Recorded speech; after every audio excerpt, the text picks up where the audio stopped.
Haddan ziyod ozg'inlik sababini aniqlash uchun qaysi analizlarni topshirish kerak? Ozg'inlikda ham, semizlikda ham analizlar albatta tekshiriladi. Erkaklarda ham, ayollarda ham, bolalarda ham birinchi o'rinda albatta umumiy qon analizini tekshiramiz. Keyin esa qalqonsimon bez gormonlari tekshiriladi.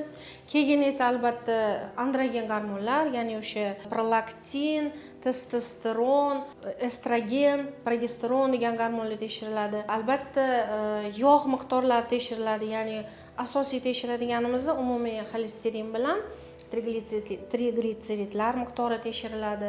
Mana shu hozirgi ko'p savollar bilan murojaat qilishadi, ya'ni vazn yig'ish va vazn tashlash bo'yicha albatta o'z boshimchalik bilan, ya'ni sport bilan shug'ullanish yoki turli xil hozir mana ukollar chiqib ketgan, turli xil teri ostiga, kindik atrofiga ukollar qilish, turli xil ozdiruvchi yo semirtiruvchi preparatlarni qabul qilish, jismoniy mashqlar bilan o'zboshimcha qilib shug'ullanish va albatta zalga chiqqanda turli xil biodobavkalar, ya'ni batlar bilan o'zboshimchalik bilan ichish, bu albatta nojo'ya ta'sirlarga olib keladi. Me'yordan ortiq ozib ketmaslik uchun, yo me'yordan ortiq semirib ketmaslik uchun albatta birinchi tavsiyam bu endokrinolog shifokor maslahatiga murojaat qilish, kerakli tekshiruvlardan o'tish, kerakli laborator tekshiruvlardan o'tish, diagnostikalardan o'tish va keyingina vrach, ya'ni shifokor tavsiyasi bilan quyidagi muolajalarga yo'naltirishni sizlarga tavsiya etgan bo'lardim.